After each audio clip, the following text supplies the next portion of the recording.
Here we are again, Saturday, another day. I had to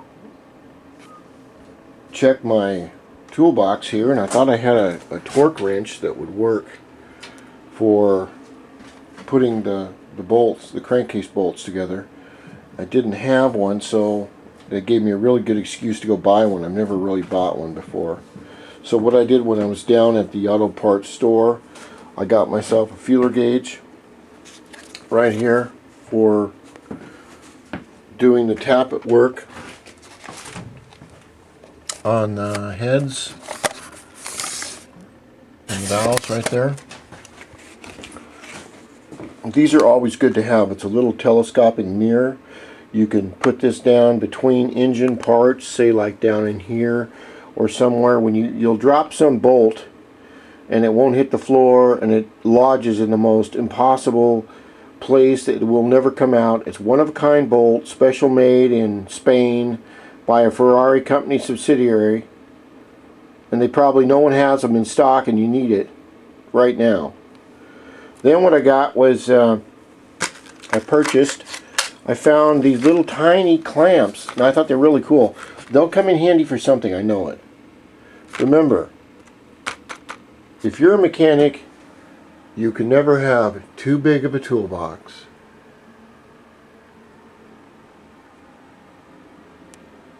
Or too many tools. Then what I went and bought, last thing I bought was this. This is about $40, $40. This is a 3/8 drive, which is an average. It's good for car parts. If you go 1/2-inch drive, you're looking at basically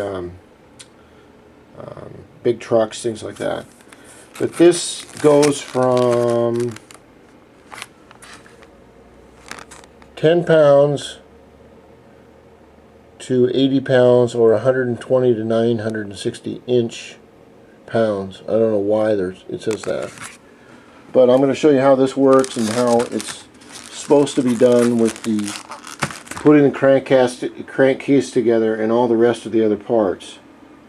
What I like to do is, now of course if you're doing this for money or whatever, you don't have time to do everything I'm doing. But since I love this little Ruckus, I want to get it done, do it right for the guy that let me work on it all winter.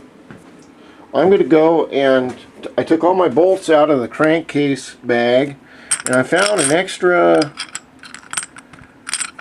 dowel.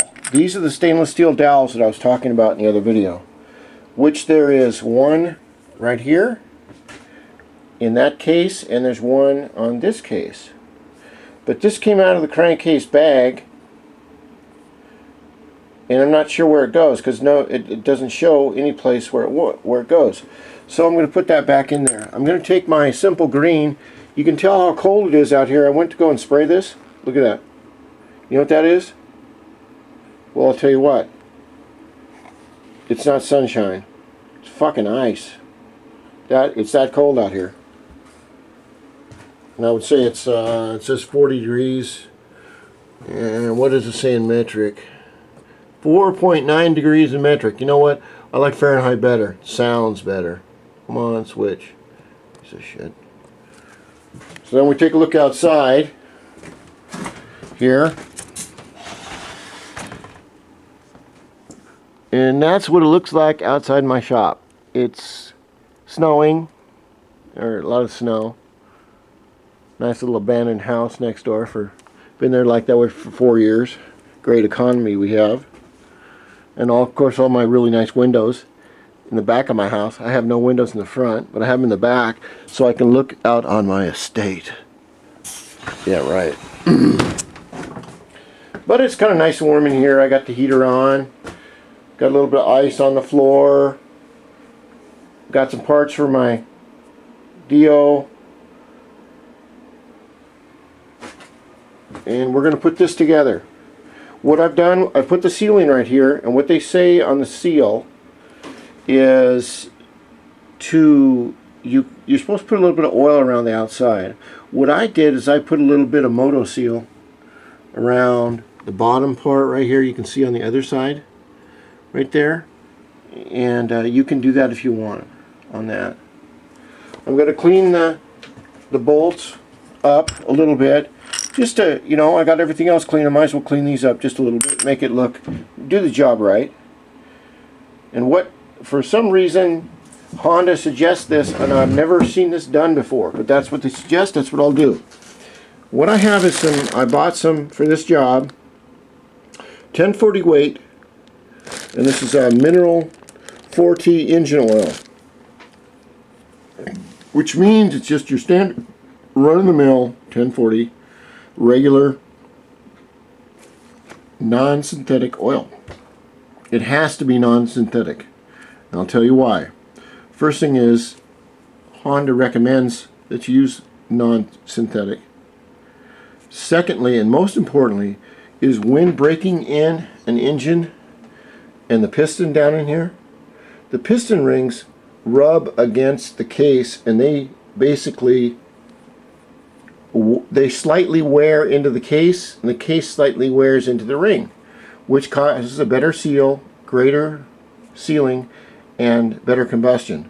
If you use a synthetic or a fully synthetic or half synthetic, the oil is too damn slick to allow the ring to seat properly. And that's the whole deal about breaking in. We want to give the bike 600 miles of breaking in to let this ring seat correctly. That's what was done that gave this engine its 28,000 mile life. So when you there are two schools of thought about oil, and I'll tell you about that.